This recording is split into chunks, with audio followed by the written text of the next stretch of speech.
علامہ ابن جوزی رحمۃ اللہ تعالی لکھتے ہیں اللہ پاک کے آخری نبی رسول مقبول علیہ الصلوۃ والسلام نے فرمایا میرے پاس جبریل امین حاضر ہوئے، عرض کی یا رسول اللہ صلی اللہ تعالی علیہ وسلم قیامت میں ایک نوجوان کو لایا جائے گا، وہ غمگین ہوگا، رو رہا ہوگا، فرشتے اس کو لوہے کے گرزوں یعنی آئرن راڈ سے اسے ہانک رہے ہوں گے، وہ نوجوان 1000 سال تک الامان پکارتا رہے گا لیکن اس کو امان نہیں دی جائے گی۔ پھر اس نوجوان کو 1000 سال کے بعد رب قہار کی بارگاہ میں پیش کیا جائے گا، اللہ پاک فرشتوں کو حکم دے گا کہ اسے منہ کے بل جہنم میں ڈال دو۔ جبریل امین کا بیان سن کر رسول اکرم صلی اللہ تعالی علیہ وسلم نے فرمایا اے جبریل یہ کون ہوگا؟ عرض کیا حضور وہ آپ کا ایک امتی ہوگا۔ فرمایا اس کا گناہ کیا ہوگا؟ عرض کی یا رسول اللہ صلی اللہ تعالی علیہ وسلم یہ وہ بدنصیب ہے جس کی زندگی میں رمضان المبارک تو تشریف لایا مگر توبہ و استغفار کی بجائے ماہ رمضان کو اس نے گناہوں میں گزار دیا۔ رمضان میں گناہ نہیں کرنے، یہ بات سمجھ لو۔ آج میرے پیارے اسلامی بھائیوں بات بڑی سمجھنے والی ہے۔ مجھے ایک بات بتائیں، کوئی کہیں بھی گناہ کرے، گناہ ہوتا ہے، غلط ہے، مگر کوئی مکہ پاک میں جا کے گناہ کرے، حدود حرم میں جا کے گناہ کرے، ایک گناہ 1,00,000 گناہ کے برابر ہو جاتا ہے، سزا زیادہ ہو جاتی ہے۔ آپ کی مسجد کے باہر روڈ پہ کھڑے ہو کے معاذ اللہ کوئی گالی نکالے حرام، لیکن مسجد کے اندر آ کر نکالے، آپ کیا کہیں گے؟ خدا کا خوف کرو اللہ کے گھر میں۔ تو اسی طرح کچھ مقام کی اہمیت ہوتی ہے، کچھ وقتوں کی اہمیت ہوتی ہے، کچھ مہینوں کی اہمیت ہوتی ہے۔ رمضان ہمیں بخشوانے آیا ہے۔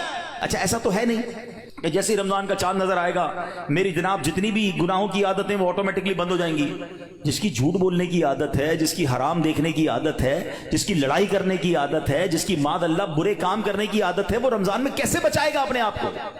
تو ابھی سے اپنے آپ کو بچانا شروع کر دیں، پریکٹس شروع کریں اور اپنا ذہن بنا لو آپ کچھ بھی ہو جائے میں نے انشاءاللہ گناہ نہیں کرنا ہے۔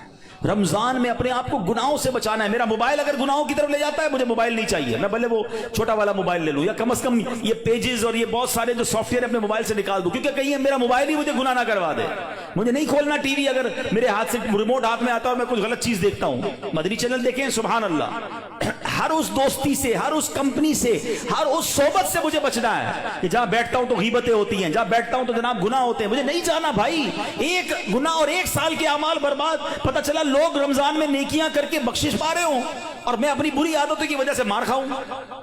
یہ بہت سخت عذاب ہے۔ دیکھیں آپ نے سنا نا کہ 1000 سال تک وہ الامان پکارتا رہے گا مگر اس کی پکار نہیں سنی جائے گی۔ خدا را یہ مہینے میں قدر کرنی ہے، یہ مہینہ میری اور آپ کی بخشش کے لیے آیا ہے، یہ ہمارے اعمال نامے کو بہت زیادہ انشاءاللہ امپروو کرنے کے لیے آیا ہے۔ اللہ کرے کہ ہم اس مہینے کے بارے میں سوچیں۔ ایک اور انداز میرے آقا کا کیا تھا، بی بی عائشہ صدیقہ رضی اللہ تعالیٰ عنہا فرماتی ہیں جب رمضان کا مہینہ تشریف لاتا تو پیارے آقا علیہ الصلوۃ والسلام عبادت پر کمر باندھ لیا کرتے ہیں۔